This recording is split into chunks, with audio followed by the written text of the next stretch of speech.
Hello, welcome, and thank you for joining us on this edition of News 2. I'm Sandra Gamansing.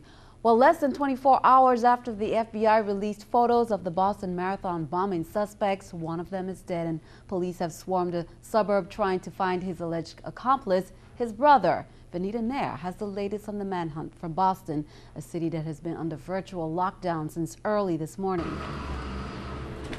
Federal authorities tell us the 19-year-old brother, who is still alive, is either wearing an explosive vest or has explosives with him. We are now hearing from the family of the brothers. One of the uncles has called both boys losers. The Boston suburb of Watertown is the scene of an intense manhunt. Heavily armed SWAT teams and search dogs are looking for 19-year-old marathon bombing suspect Johar Tsarnaev. He is from a former Soviet republic near Chechnya. His 26-year-old brother, also a bombing suspect, was killed in a shootout with police overnight. The deadly confrontation came hours after the FBI released surveillance video and photos of the brothers. An uncle of the suspect urged his nephew to surrender. Turn yourself in and ask for forgiveness. Tsarnaev became a citizen on September 11th of last year. A law enforcement source told CBS News his dead brother had jihadist videos on his internet accounts. Entire blocks of this normally quiet suburb of Watertown were evacuated for the search. An army of federal and local officials went door to door searching for the suspected bomber. Police say they started zeroing in on the brothers after they shot and killed a campus police officer last night at the Massachusetts Institute of Technology. Investigators say the brothers then carjacked a Mercedes SUV at gunpoint, but later released the driver unharmed. When police caught up with them, the suspects fired at officers and threw explosives from the car as they tried to escape. Boston was turned into a ghost town after authorities ordered residents to stay inside and businesses not to open. The entire mass transit system was shut down. Here in Boston, the manhunt remains intense. We have watched a lot of scenes play out involving FBI SWAT teams and sharpshooters as they surround various buildings. All the while, we're hearing helicopters buzzing overhead. Reporting in Boston, Vanita Nair, back to you. And here's the latest information. Just hours ago, Colonel Timothy Albin of Massachusetts State Police gave an update. We are going to draw back our tactical teams, but the state police will be providing additional patrols to the town of Watertown over the next about 2 to 3 days. For the neighbors and the citizens of this community, we're going to have for the chief an additional 10 state police patrols augmenting the Watertown police in those neighborhoods, 3 shifts a day, probably through Monday. So again, I want to emphasize, this is a complicated investigation that's being led by the FBI. Our presence here today was about the safety of the people in the community. We're confident that we did that to the best of our ability. Unfortunately, we don't have a positive result at this point. And now turn our attention back at home. On Friday, the Joint Board of Elections met on St. Thomas. In their meeting, they received updates from both districts' chairs, but the bulk of their discussion focused on date changes for the election calendar to comply with their consent decree. NEWS2's Erica Bivens reports. Members of the Joint Board of Elections met Friday on St. Thomas, beginning with both district chairs providing reports. Arturo Wallington recapped yesterday's meeting of the St. Thomas-St. John district, stating they adopted new dates for the election calendar to comply with their consent decree and that they plan to pursue voter education. 2 motions were also made. Member Wilma Marsh Monsanto to have the Board of Elections at the St. Thomas-St. John district in fact vote on the type of ballots that would be used in next election. I ruled that out of order because that is in the domain and jurisdiction of the legislature. The other motion was a letter from Diane McGrath asking for copies of the 2012 election tally sheets. Wallington said the board hopes to provide those. However, because of the move, those items have not yet been located, embarrassingly so.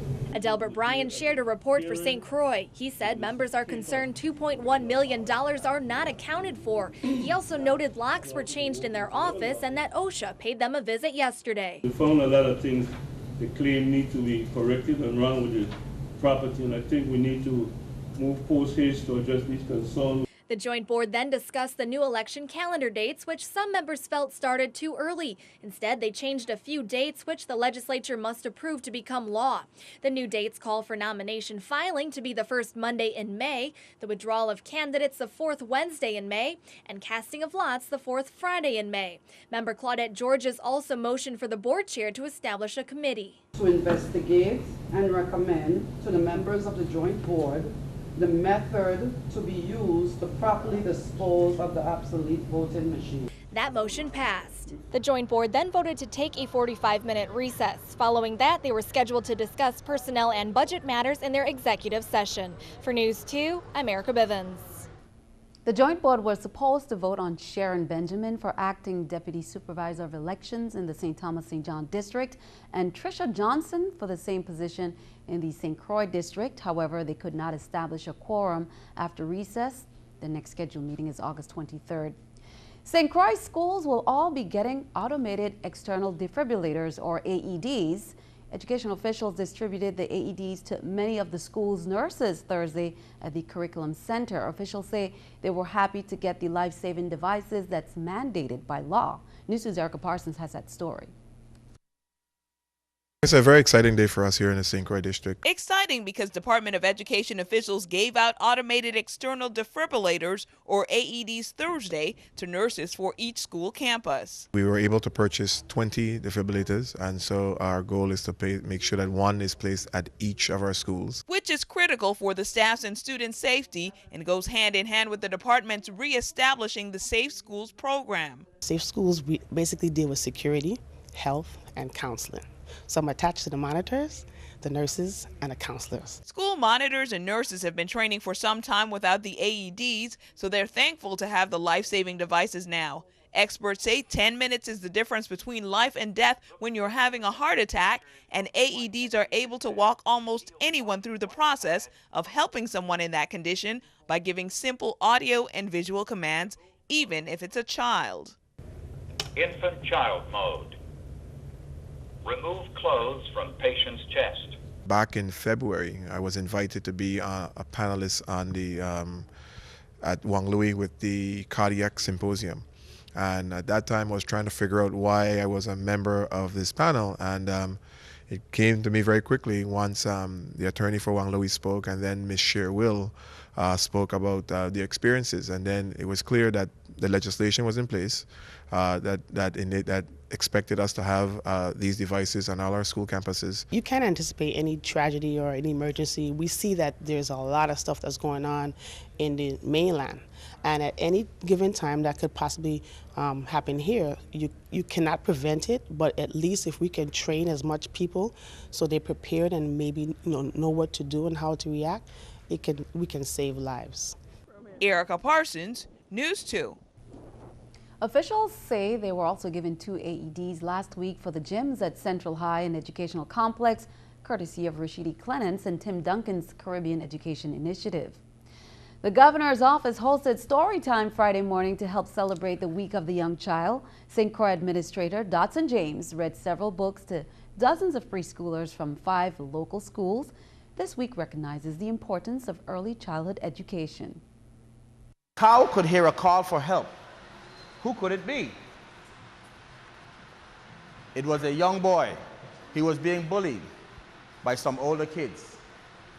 The children were being very mean to him. Quick as a flash, Super Cow was there. The biggest bully was so surprised he lost his balance and fell on his bottom.